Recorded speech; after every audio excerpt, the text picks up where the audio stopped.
Добро вечер, драги гледачи. Добро дојдовте во уште една епизода на Мотокаст. Вечерва ќе имаме една интересна епизода со еден многу интересен гостин, искусен моторџија, кој ни доаѓа од Хрватска, многу поминал во животот на две тркала, а и многу поминал во животот општо. Со нас вечерва ќе биде Здравко Бошњак. Добро вечер, Здравко. Dobro večer vama, vašim gledateljima, slušateljima i svi diljem Balkana koji nas gledaju i slušaju. Добродошол Мотокаст. Со Здравко ќе зборуваме за моторџиството, за неговиот клуб, мотоклубот Осијек и за неговите догодовштини на две тркала.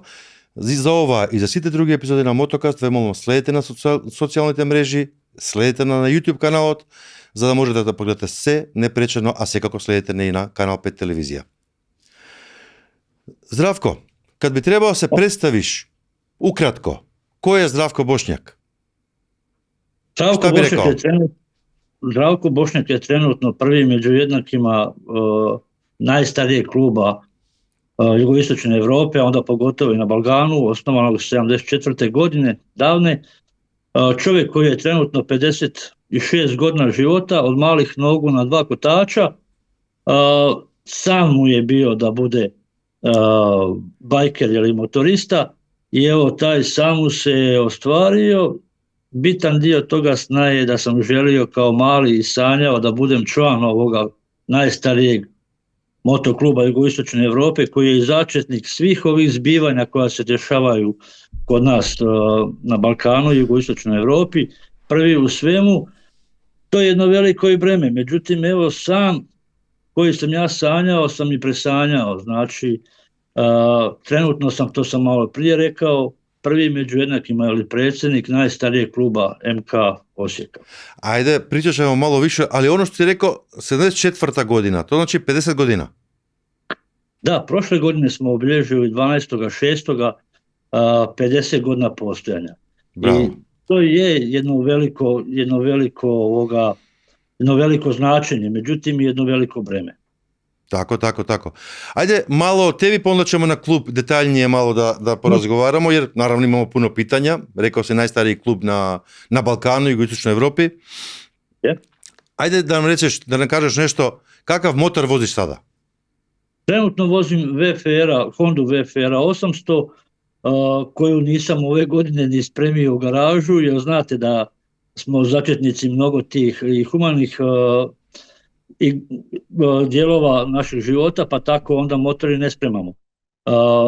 VFR Honda 800, Amerikanac, predivan motocikl, baš za ono što mi u ovim godinama želimo, tražimo i hoćemo, a to su duga putovanja na kojima taj motocikl ne umara i koji je predivan za vožnju, čak i za suvozača sa kompletnom nekom opremom. Tek sad smo postali najbolji prijatelji, jer isto vozim i ja. Čestitam. Baš isto i da, mislim da je stvarno i prelep, estetski, a i kao motor predivan.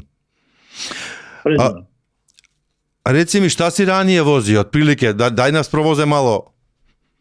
Što sam ranije, ne znam godište koje si ti, Zorane, počeo sam sa T12, pa nastavio sa Penom 4 i onda se desi jedan boom, a to je Tomos Electronic 90 kubika sa 2 sata, sa predivnim obrazanjem, ali vrlo teškim zaustavljanjem. Znači, motocikl predivan i onda se vraćamo na Yahoo Twin Sport 350 kubika, ih 80. godina Kawasaki.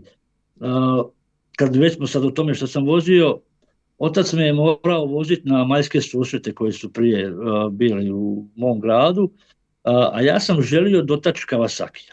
Ne znam, Zorane, zbog čega, vjerojatno neka dječja lizalica, neki bonbon koji ti je drag, pa evo onda sam ja to morao. Nažalost, toga Kawasakija sam imao 86. na 87. i bio je prvi i zadnji u mome motociklističkom životu. Nakon toga sam većinom upražnjivao Yamahe, znači R1, pa kad više to nije mi išlo, onda sam prešao na Diversion, a onda sam se zeznio, normalno. Vidim da taj Diversion 500 baš i ne ide, a želio sam nešto da me više do Zagreba ili do Beograda ne bole zglobovi kad dođem da budem umoran, da idem spavat, nego da se nastavim družiti sa ekipom, pa sam uzeo Fezera 800, međutim ni sa njim nisam bio zadovoljan. U sve to vrijeme i Diveržena i Fezera sam imao i VFR-a kojega sam tražio 5 godina i našao ga u Americi i dovezao brodom vamo sa nekih 18.000 km, a danas VFR ima 126.000, mislim, ili 1000, da se razumijemo, kilometara, tako da sam se rešio i Diveržena i Fezera i ostao na ovome našem zajedničkom motociklu, a to je VFR. Odlično, odlično. A reci mi, kad bi trebao da, znam da to ne računaš, ali otprilike kad bi trebao da baciš pogled iza sebe, koliko si kilometra do sada prošao na motoru? Imaš otprilike predstavu? Prodao sam Reklan i Diveržena. Ja sam valjda jedini koji ne skidam kilometre i moji motocikli kad dođu u moje dvorište novi ili sa nekih 20.000 odlaze 100 i više tisuća. Pa ja mislim da sam na motociklu prešao preko 1,5 milijuna, 2. Preko 1,5 milijuna, 2? Da. Bravo. To je ozbiljno, to je ozbiljno. Eto, ja sam u najavi na makedonskom to rekao, da li si razumio da si veoma iskusan bajker, ali evo to dokazuje da si itekako iskusan.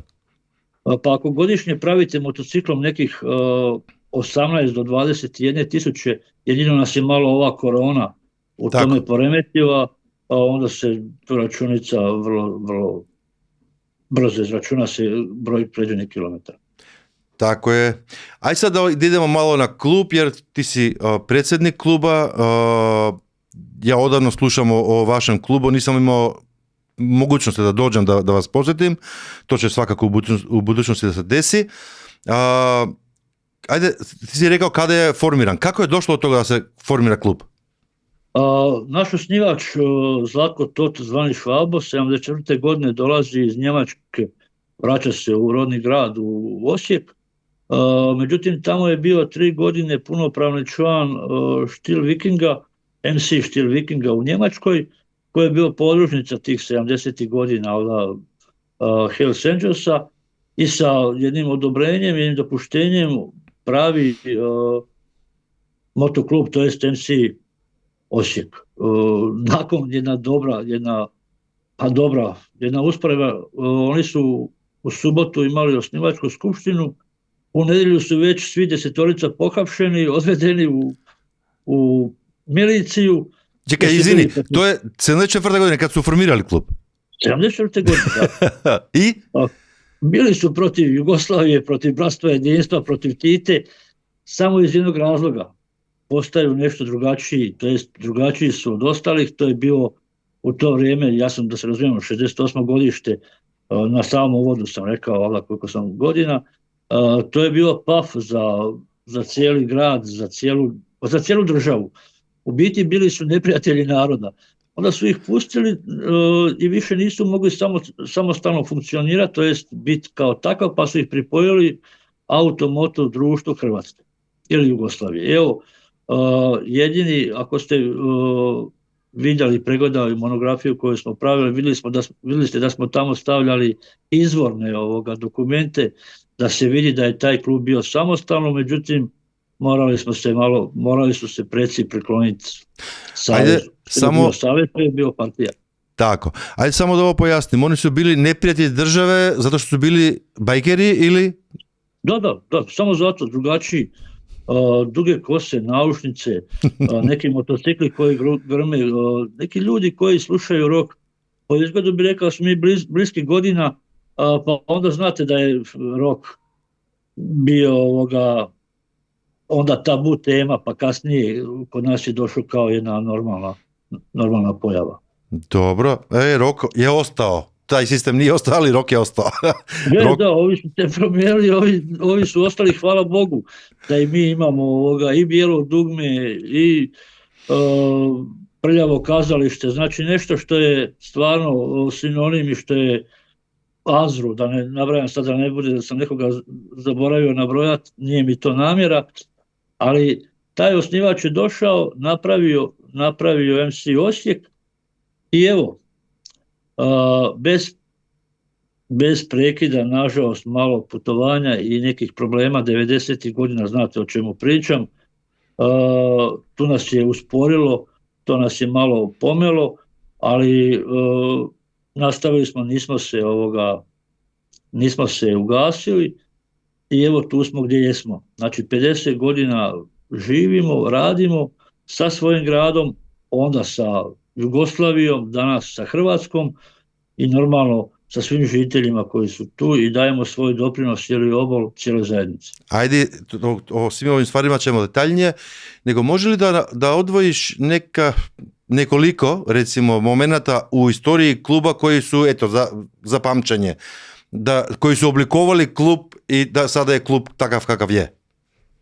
Pa onda bi, to je vrlo teško, da ne bi sve ove do 90. godina koji su bili, živjeli, radili i dizali ovaj klub, dizali ga gore. Ja ću samo reći da smo 74. godine osnovani, a 84. godine izlazimo iz MC priče i odlazimo u MK. Preci su odlučili da ta više scena MC nije za nas. Kad ste 50 godina kad postojite, onda imate jednu ogromnu zbirku dokumenata, arhiva vam je stvarno velika. Tako da u tome jednom zapisniku sa sastanka predsjedništva počeli su neki zli vjetrovi pjerica zapada i MC Osijek više ne želi biti takav, želi biti MK i onda dolazi kasnije do promjene trodjelnog grba u dvodjelni grb. Međutim i tu je evropska i svjetska MC scena bila dosta korektna, odobrila da imamo dvodjelne oznake, znači njihove trodjelne smo vratili, ostali smo na svojim dvodjelima i nosimo ih ponosno i danas.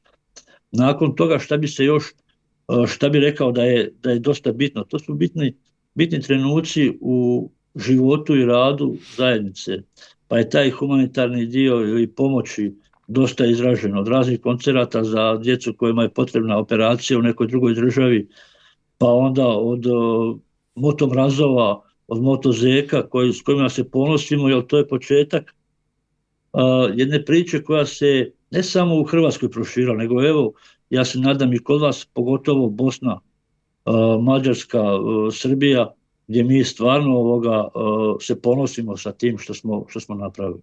Tu je još jedan dio koji je po meni možda čak i najveći, a to je porez na motocikle starije od 10 godina, gdje smo mi bili diskriminirani i to smo 3 godine se borili i pokazali prvenstveno motozajednici, motosceni, da zajedništvo, upornost vrijedi.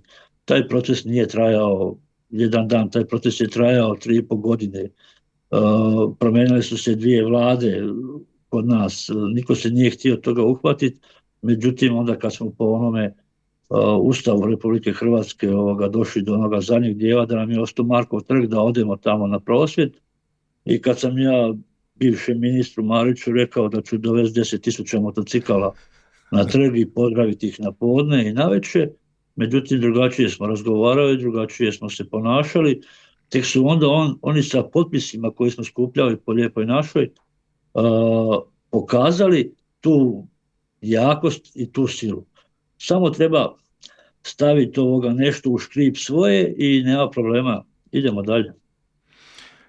Odlično, ovo je odličan primjer kako se kao motoklub može da se utječe i na ostale pitanja koja muče i bajkera, ali... Recite. Pored ovoga, je li ima nešto što bi još moglo izvesti što, recimo, čini motoklub Osijek unikatan? To je samo postojanje svih onih dijelova koje smo imali iz MC-a se nismo odrekli, ostavili smo ono što smo smatrali, to jest preci, ne mi, ne ja sam ih naslijedio. Ja sam prvi među jednakima 13. godinu, tako da nisam od tih početaka, od tih 80. to je 84. godine. Znači, stažiranje, kod nas se stažira, imali smo čak i po 5 godina u mom mandatu ljude. Po 5 godina stažiranje? Da. Bravo. Bit stažiranja, što ja pokušavam dosta smo ne shvaćaju nas u moto zajednici svi, pogotovo MK klubovi. Gdje vi dobijete nešto, a niste to zaslužili, zavrijedili, to ne znate ni cijeniti. Tako. Kad vam tata kupi, ne znam, ninđu, onda ju palite i ne znam nije šta, turirate da poiskaču cilindri i tako dalje, a kad ju kupite sami i kad morate kupiti sami, ne znam, da li je to Dunlop ili Michelin gumu, onda ju nećete ni paliti, jer nije jeftina, jel tako? To je tako i sa oznakama. I još prvenstveno, onaj drugi dio priče, to je da ta osoba koja stažira vidi da li ona pripada nama, a onda i da mi vidimo da li on pripada tom kolektivu, toj velikoj obitelji. Kartazma, jedna, kao i kod vas, kao i svagdje, ta tranzicija je bila, pa je bilo ljudi bez posla i da se struja isključivala.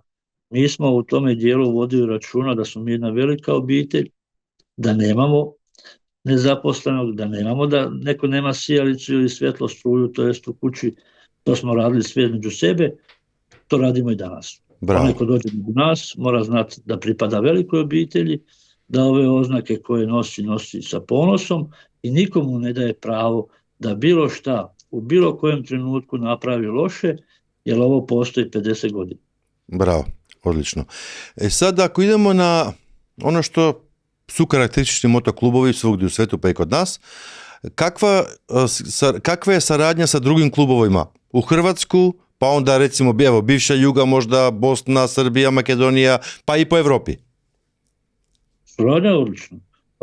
Ona je vrlo jednostavna i ona je vrlo jednostavan odraz svega. Kad vi imate na svom motosusretu taj zadnji vikend u 6. mjesecu 17 država Europe, to je više od pola. 27 je Europa, a vi imate 17. Onda znate tko ste, što ste i kako vas ljudi gledaju. Kad iz okruženja je sva zajednica moto od vas, kad imate nekih 12.000 ljudi, kad imate u defileju 1000 motocikala, to je, mislim, nešto što je pokazatelj i na osnovu čega nema niko ništa reći, pa pogotovo nije, osim samo to je odraz rada i priznanja onoga ko jesi. Što se tiče klubova, tih 50 godina je jedno veliko breme. Svi gledaju u tebe. Znači, gledaju u tebe u Hrvatskoj, gledaju u tebe u Srbiji, gledaju u tebe u Bosni i Hercegovini, a ponekad, moram reći, nas vide i u Makedoniji. Tako da ne gledaju li nas vide i primeti, jer se mi znamo i tamo ukazati, pa budemo i tamo. To je život. Živiš da bi putovao, putuješ da bi upoznao i da ti se to vrati. Znači, jedan zatvoren krug, jer mi smo specifični. Ja mislim da što se tiče nas, motorista, nijedna takva skupina nije i nijedna skupina se ne može pohvaliti sa takvom jednom lepezom svih onih dobrih stvari koju ima u sebi i sa sobom. Ono što je pomenuo malo pre, to bratstvo, jedinstvo, sad se me podsjetio, ja uvek u ovoj emisiji sa mojim gostima to delim, jer tako mislim, da je bajkerstvo ili motosvet jedno veliko bratstvo. Da, I da to verovatno sami razumijemo sebe, a vani ljudi ne baš mogu da razumiju šta je to. Pa ne razumiju nas ni, evo ja ću dati jedan primjer, ne razumiju nas ni mene u mojoj državi, ni tebe u tvojoj, ni onoga u Bosni, ni onoga u Srbiji. Majke koje kad se mi pojavimo negdje svoju djecu vuku prema sebi. A zato Čika Zdravko uvijek nosi bombon ili lizalu u džepu, pa kad vidim to dijete, onda ga počastim, to jest poklonim taj bombon. Taj bombon nije ništa, ali taj bombon je jedan dio one priče, ja nisam zločest. Ja sam po zanimanju odgajatelj, ja sam čovjek koji živi, koji ima svoju obitelj, koji imam unučad. Znači, mi nismo zločesti. To što smo u crnom, kad se mi porežemo ili skinemo, znači na ranu curi krv isto kao i njihova, a bijeli, crni, žuti smo kad se skinemo kao i svi drugi. Što se tiče bratstva jedinstva, ja neću spominjati bratstvo jedinstvo, ja ću spominjati jedno prijateljstvo. Jedno bratstvo motorista. Pa tako je i motoklub Osijek u ovome dijelu 90. godina do danas, ima samo jedan bratski, to je prijateljski klub, a to je motoklub Tuzla iz Tuzle. Zašto? Ne treba imati previše bratskih klubova. Prijatelji smo mi svi na dva kotača ćemo stati, vidjeti da li ti treba pomoć, da li smo u mogućnosti ti pomoći, bez obzira što nemamo ne znam, kutiju sa alatom, imamo šraf cigre, 2-3 ključa, papagajke, kombinirke i normalno traku, ono američku kad padnemo da možemo to polijepiti što smo porazbijali i dovuti do kuće. Tako da ako je puno babica, bude i kilavo dijete. Znači evo, mi imamo prijateljski klub iz Tuzle i s tim se ponosimo. Ja se nadam da se također ponose i oni, da je to njima jedan dio pozitive, jedan dio priče i da sam ja bio motoklub Tuzla kad su se oni osnivali i ja bi se sprijateljio sa motoklubom Osijek, jer to mi je bio otvorena kapija, jedna velika vrata, ulaz u motosvijet i motoživot. Odlično. Inače, Tori, predsjednik motokluba Tuzla, nam je bio u emisiji i pomenuo vas naravno. I na jednu drugu temu smo isto pomenuli vas kao klub. I sad idem tamo, pa tamo ću ispričati oko ovoga. Klub, znamo, ti si već pomenuo da radi puno humanitarnih akcija ili akcija koje pomaže društvo. Znači društveno odgovorne aktivnosti. Je može da podeliš nešto što je, evo, da izdvojiš nekoliko stvari koje su za vas kao klub važne, koje radite? Ja ću se prvo spomenuti samo otvaranje motosezone svake godine, a to je poligon sigurne vožnje. To je poruka pogodaj 2, 3, 5 puta u retrovizor, tu smo, svi smo se uspavali.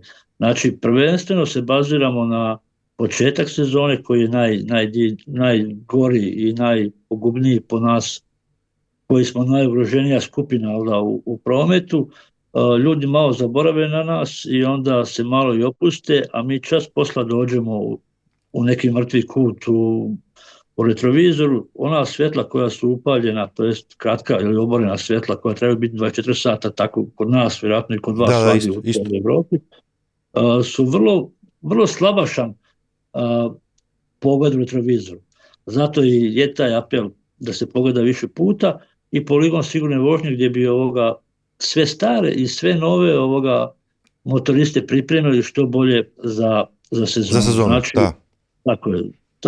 Taj dio radimo sa vrhom ministarstva, to je sa ravnateljstvom policije Republike Hrvatske i sa našom policijskom upravom Osječko-baranjskom, ali zanimljivo, moram da spomenem da dolaze instruktori koji obučavaju iz ravnateljstva policije, koji obučavaju motocikliste koji su sastavni dio policijskih snaga.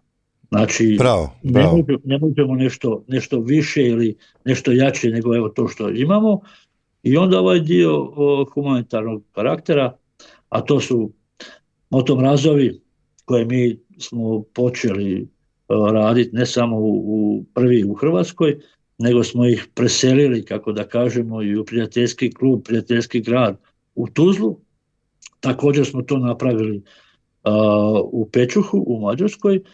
I drugi dio što se tiče te humanitarne priče su naši motozeke koje smo osim u Hrvatskoj probali i u Vojvodini.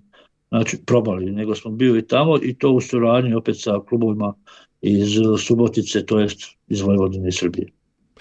Odlično. Mi o motomrazovima smo u 2 emisije imali, mi radimo rubriku Moto Objektiv se zove, to je obično pri kraju epizode ide.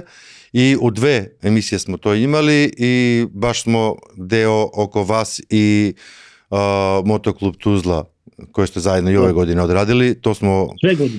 To imamo dokumentirano, tako da svaka čast na tome. Recite mi, znam da ozbiljan klub puno godina postoji, kako motivišete članove da se uključe u ove aktivnosti koje su za dobrobit društva, recimo? Članovi, pa to je opet se vraćam, vrlo jednostavno. To je onih 5 godina ovako. Ja kad sam dobio tu priliku da primim kolegu onda stažistu u punopravno članstvo, ja nisam se baš točno bazirao koliko on stažiram. Pa sam onako na skupštini rekao pred svima 5 godina i dao mu pune boje. Međutim, onda je on u onome govoru koji svaki ima pravo pa da se zahvali, rekao: predsjedniče, ako mi dopustite, ja bi vas ispravio. 5 godina da, 3 mjeseca i 11 dana. Evo, to je to. To je ta motivacija. Znači, on mora sam, on ako ne pripada nama i ako ne pripada našoj priči, našem dijelu življenja sa ostalim stanovnicima grada ili okoline o kojoj mi pripadamo, onda ne pripada ni on nama i nema potrebe da bude među nama. On kao stažista mora znati šta mu je reč, šta su mu obaveze, a ne gluposti. Jer kad im dopustimo da oni rade gluposti, onda i ovih 50 godina je blačenje i to nema smisla. Znači, motivacija je ono što on među nama živi, kogoto vremena bio, da se razumijemo. Kod nas, ja sam za 13 godina, mislim, samo jednu osobu primio u punopravno članstvo u godinu dana. Tako da, evo, to je dečko koji je bio stvarno i danas je tu i danas je jedna okosnica kluba koja je priča za sebe, koji je prepoznao odmah sve, znači niti je on falio. Kad vam neko u godinu dana bude primjen u punopravno članstvo u motoklubu Osijek, on zavređuje pažnju. Bravo, dobre primjere si nam dao. Ajde da se vratimo malo opet na ove lične aspekte, kako da kažem. Kako izgleda tvoj život kao predsjednik kluba, jer ti imaš i drugi život pored kluba, jel tako, i pored bajkerstva. Šta znači to u smislu obaveza, u smislu odgovornosti, života jednostavno? Ovako, kad budete prvi među jednakima u ovakvom klubu, onda je vaša obitelj na drugom mjestu. Inače, znamo kako to funkcionira. Funkcionira na način da je na MC sceni klub, pa onda dalje. Kod predsjednika ovakvog kluba je također tako. Prvo je klub, pa sve onda ostalo. I da nije podrška obitelji, i da nije obitelj cijeli život s vama, teško bi se pomirila s tim. Međutim, kad neko živi taj život i prije nego ste vi bili prvi među jednakima, onda zna koja je vaša ljubav, koja je vaša želja i šta je vaše htjenje. A to je dok god se može voziti na 2 kotača, voziti, a kad ne bude, sad već to treba početi razmišljati o tome, onda vidjeti kako neku trokolicu kupiti ili tako nešto, pa da se nastavimo voziti i da to potraje još ovoliko godina kako je trajalo ovo. Pa tako, naravno. Prvenstveno je bit da obitelj ima sluha i da vas, onako ja ću biti direktan, da vas ne pokuša supruga na nagovor punice mijenjati nakon nekih 20 godina. Jer to je onda zlo, onda tu dolazi do problema, ali ako je ovako kako je kod mene, nema problema, mada uvijek ima nekih prigovora, jer vi nemate vikend. Ja sam petkom od 16 sati završio sa svime, sa svojim tim drugim dijelom života i prelazim u onaj motoristički i do ponedjeljka me nema. Super, znači u principu ovo za tebe je bajkerstvo ili motosvet jednostavno način života, to je to. To je ono što života, pa ja sam djeci išao na roditeljski ovakav. I jednom prilikom sam pitao, dečki, da možda smete, imate problema što ja dolazim ovakav. Oni su rekli, ma daj stari, ne, ono super. Ako vam slučajno smeta, recite, dolazit će mama. Također sam imao i sa suprugom jedan nemoj događaj gdje me pitala gdje mi reci ko je prvi. Da ti kažem tu jedan vic koji nije baš tako vic, ali meni je bio interesantan. Kaže supruga, slušaš, kaže supruga mužu, šta će ti novi motor? Pa dobar ti je ovaj. I on se okreće i kaže, počela si da zvučiš kao moja bivša supruga. Kao, pa ti nemaš bivšu suprugu. To kažem. To sam ja htio reći, da me supruga pitao ko je prvi, motociklo ili ona. Ja sam se nago, Zorane, sjetio da imam nekog nezgodivog posla, izašao van, nisam ni vrata zaključio i pobjegao. Kad sam se vratio, pitao što je tebi bio, što? Nisam te htio slagati. To je dio priče i jedan dio koji nas uvijek motoriste, uvijek je motocikl nešto što je nepotrebno u bilo kakvoj zajednici, a pogotovo u bračnoj. Pogotovo kad se vi učite, kad imate malu djecu. Ja sam samo jednom napravio grešku, fatalnu, da sam na nagovor prodao motor da kupim neku građu za kuću, a kupit ću novi motor na proljeće. 3,5 godine sam ja to proljeće čekao, moj Zorane. Znači, svi vi koji slušate ovo, ne dajte se nagovoriti, to je jedna zima. Ne. Ja sam 3,5 godine čekao to jedno proljeće da dođe. Nije došlo. Tako da više ne. Trebali su prozori nekima kakvi. Ne dolazi ovo. Ne zanima me. Ne. Ajde, od tvog, znam da imaš, rekao si 1,5, 2 milijuna kilometra, da nam ovojiš neke, mototure, putovanja, koji su ti najviše utiska ostavili? 1, 2, 3, čisto da podelimo sa gledalcima. Evo, ovako, što me najviše, bio zanimljivije, to je Poljska. Nisam nikad mislio da ću sa motociklom i u naš klub što ima samostalna putovanja, imamo i klubska putovanja jednom godišnje, pa onda ja ću spomenuti to, odlazak u Poljsku, u rudnik soli i u Auschwitz. Znači, mislim da ne pripadam ovoj skupini, da nikad ne bi bio u Auschwitzu, jer za mene, ja ne želim se s tim opterećivati, to je tabu tema i treba bi tako i ostati. Povjesničari nek pišu i nek o tome razgovaraju, ali kad vi dođete u takvu neku okolinu, vi se zaledite. Znači, kako da vam sad objasnim, a da ne budem pogrešno shvaćen, jednostavno nema riječi i vi se ne možete u tom, kad dođete tamo i vidite, još pogotovo mi smo imali vodiča koji nas je proveo kroz sve to, koji nas je proveo kroz tone kose dječje i ne znam nija čega, to je nešto što bi trebao svako otići i pogledat, obići i tek mislim da će onda shvatiti bratstvo, jedinstvo, prijateljstvo, kako ćemo ga nazvati i zašto živimo. Za to ne živim. Znači, jedna injekcija koja je mene onako strašno razrmala, pa onda taj rudnik soli gdje su ljudi napravili sakralne objekte.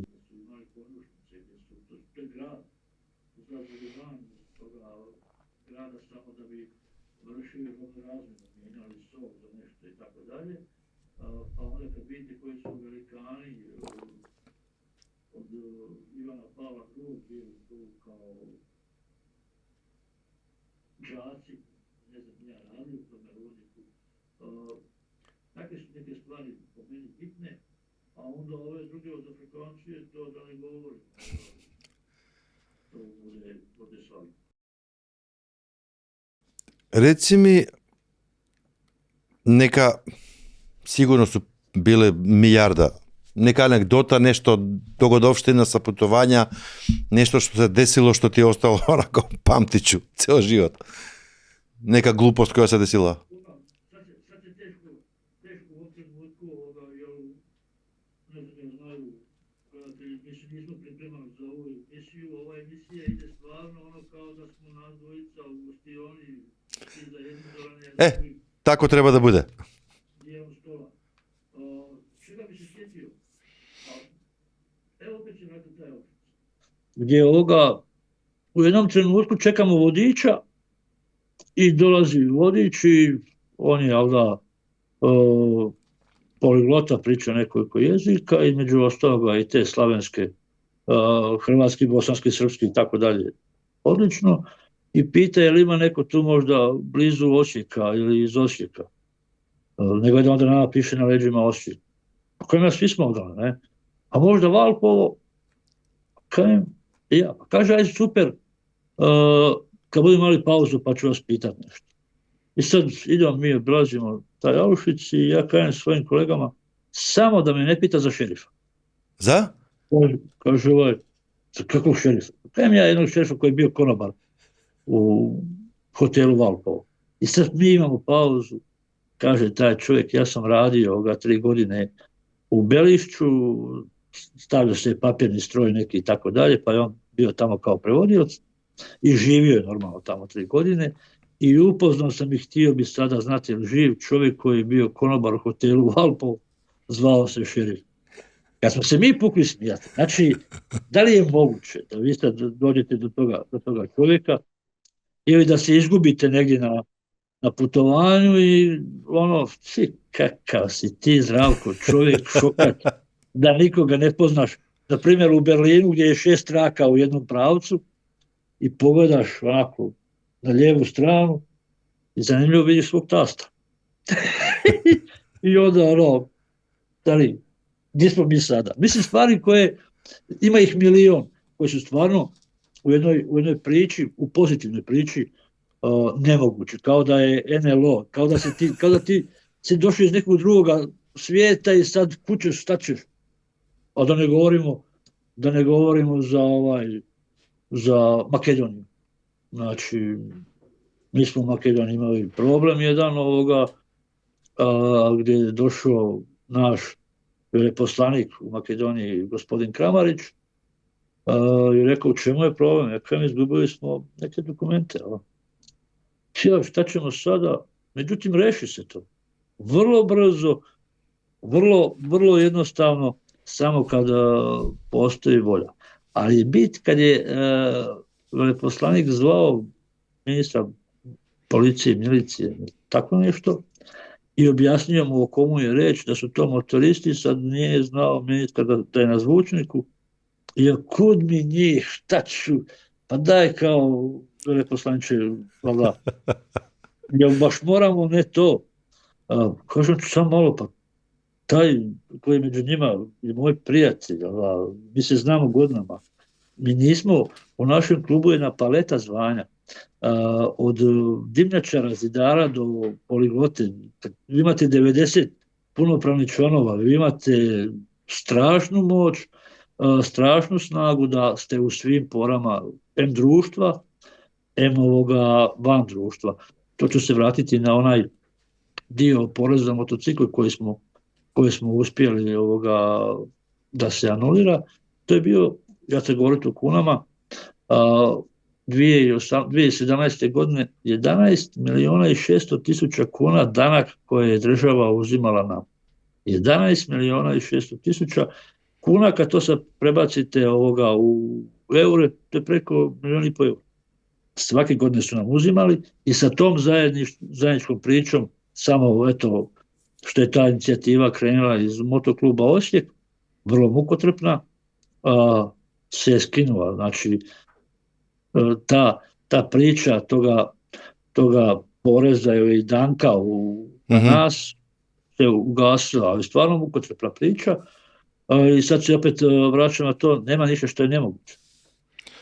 Kad vi imate 90 članova, kad vi imate po državama, ne znam nijak koliko klubova, kad vi to pogledate, i ako je samo djelić ljudstva među kojima je jedan lider koji će to povući, i evo, ako je to neki klub kao Motoklub Osijek, koji će žrtvovati sebe i svoje vrijeme i svoje financije, koje nisu danas male, onda imate ovo što imamo mi, s čime se možemo pohvaliti, i naravno mi tu nećemo ni stati, mi ne stajemo na tome, imamo još dosta toga što želimo napraviti, ne za Motoklub Osijek, jer Motoklub Osijek za sebe to radi na drugačiji način, ne na ovakav da imamo potpisivanje peticije i tako dalje, nego malo onako tijelo, pa to bude sve u redu, ali ovo još će se za nas čuti, Zorane, još nije gotovo,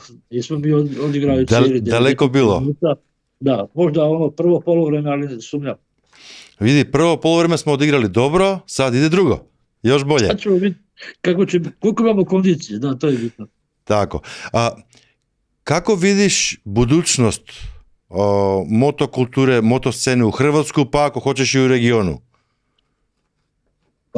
Budućnost je od tih 90. godina, strašno smo napredovali. Strašno smo napredovali i u sigurnosti, doduše, i puno uzroka je koji su tu, i uređenost cesta, i uz ceste, i odmarališta. Međutim, još uvijek je ona tabu tema koje su napravili oni koje sam spomenuo, što su pohapsili osnivače MC Osijeka, da smo mi zločesti. Mi nismo zločesti. I sad kad vi pogledate, ako ste živjeli u tom vremenu i danas strašan jedan napredak, strašan uspjeh, a što se tiče agregata, to da ne govorim.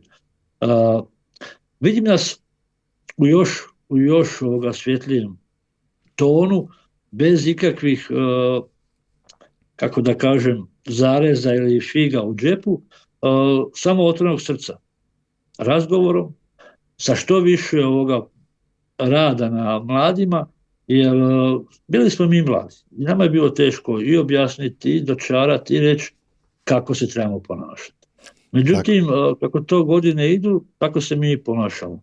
Zato su mi ovdje kroz sve ove priče, i humanitarne, i ove poligon sigurne vožnje, ta sigurnost u prometu, da ne nabrajamo sad u ovom trenutku sve, oni koji trebamo te mlade uvesti. I opet se vraćam na ono stažiranje, ako treba i 5 godina, 3 mjeseca i 17 dana. Tako da to bude, i nakon toga nećemo razmišljati gdje nam je budućnost. Budućnost nam je, ne znam, NLO. Budućnost nam je negdje nevidljiva, ali pozitivna. Добро. Драги мои, сега е време за рубриката Мотообјектив. Проследете ја и се враќаме во студио.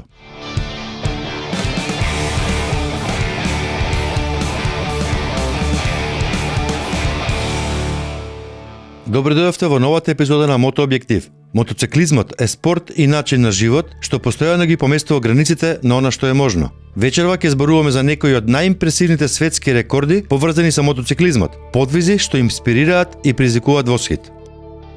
Рекорд: најдолго патување со мотор или The Longest Motorcycle Journey. Кога станува збор за долги патувања, никој не го надминува Емилио Скот. Во 1985 година тој тргнал на пат кој траел 10 години и прошел неверојатни 735.000 километри низ 214 земји. Со својот BMW R80 GS, Емилио докажа дека мотоциклизмот не е само возење, туку вистинско патување низ животот. Рекорд: Fastest Motorcycle Speed Ever Achieved, или најголема брзина на мотор.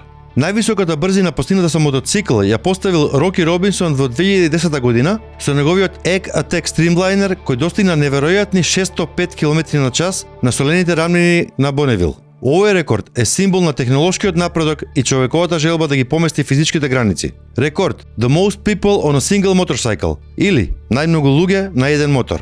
Во 2017 година индискиот тим Border Security Force постави рекорд возејќи мотоцикл со 58 луѓе на него. Рекордот беше постигнат на специјално модифициран мотоцикл Royal Enfield во Бангалор, Индија. Иако изгледа како невозможна мисија, ова покажува дека со тимска работа и прецизност се е можно. Рекорд: Longest Motorcycle Wheelie, или најдолго возење на мотор на едно тркало. Јапонскиот возач Масару Абе постави рекорд за најдолго возење на едно тркало wheelie во 1991 година. Тој извозе неверојатни 500 километри без да го спушти предното тркало на земја. Ова барало огромна контрола, издржливост и баланс. Рекорд: Largest Parade of Motorcycles, или најголема парада на мотоциклисти. Во неколку епизоди на Мотообјектив зборувавме за мотодефиле или парада. Еве нешто интересно. Во 2019 година градот Игуасу во Бразил постави рекорд за најголема парада на мотоцикли. Парадата броеше над 40.000 мотоцикли од целиот свет, кои заедно создадоа неверојатна слика на заедништво и љубов кон мотоциклизмот. Рекорд: The Longest Stoppi, или најдолго возење со задно тркало подигнато во воздух. Најдолгиот стопи возење со задно тркало подигнато во воздух, додека моторот е на сопирање, го изведе Јуичи Хијата во Јапонија. Тој успеа да изведе стопи долг 500 метри, покажувајќи неверојатна вештина и контрола. Друг интересен рекорд е оној на Джес Толер, кој го држи Гинисовиот рекорд со 402 метри. Рекорд: Oldest Motorcycle Rider, или најстар моторџија. Мислите дека возењето мотор е само за помладите? Вејман Ван Бец на 100 години старост се уште возеше и уживаше во тоа. Тој нешто пред неговиот 100-ти роденден изјави: едноставно никогаш не пораснав. Лесли Харис од Нов Зеланд живее брзо, но не умира млад. Тој во 2023 година, на 97 години, 3 недели пред неговиот 98 роден ден, се тркаше во Пуке Кохе на 4-тиот фестивал на класични моторцикли во Оукленд, што го направи најстариот надпреварувач мототркач на светот. Неговиот рекорд е инспирација за сите, дека љубовта кон мотоциклизмот не знае за возраст. Овие рекорди не се само подвизи на човековата способност, туку и доказ дека мотоциклизмот инспирира иновации, издржливост и заедништво. Без разлика дали се работи за најдолгото патување, највисоката брзина или најголемата парада, овие подвизи ја покажуваат моќта на две тркала. Ви благодарам што бевте со нас во уште една епизода на Мотообјектив. Следете не и понатаму, подготвуваме уште поинтересни рубрики за вас. До тогаш, бидете ми живи и здрави. Од своето искуства и самото клуб Осијек и ти као байкер, какви би поруку послао посебно овим млаđim байкерима, моторџијама, мотоциклистима? Vrlo jednostavnu poruku. Poruku koju nosim cijeli svoj stasiti odrasli život. Ono što želite, ono što sanjate, nastavite, živite to. Ja kad idemo u vrtiće ili u škole, dosta znam, mi smo ovu našu monografiju podijelili svim osnovnim školama, samo iz jednog razloga da tu lošu karmu sa nas skinemo i nek jedno dijete iz svake škole bude ono što su ti ljudi u toj monografiji, mi smo napravili veliki uspjeh. Također, evo sad, uzet ću popravni dom za odgoj djece i mladeži u Osijeku koji ne posjećuje i o njima ne skrbi niko osim države i motokluba Osijek sa svojim prijateljima. Pitali su mi x puta Zdravac, zašto tamo, zašto među tu djecu?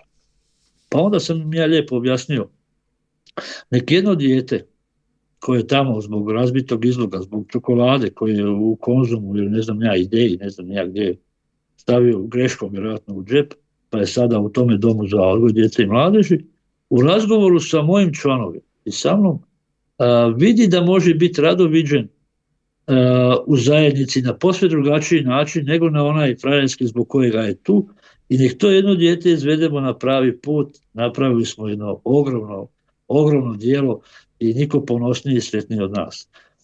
Ja sam na početku rekao da sam sanjao da budem član MC Osijeka, pa onda kasnije MK Osijeka. Znači, dječački san, svako je nešto sanjao, Zorane, vjerojatno i ti i evo kolege iz režije.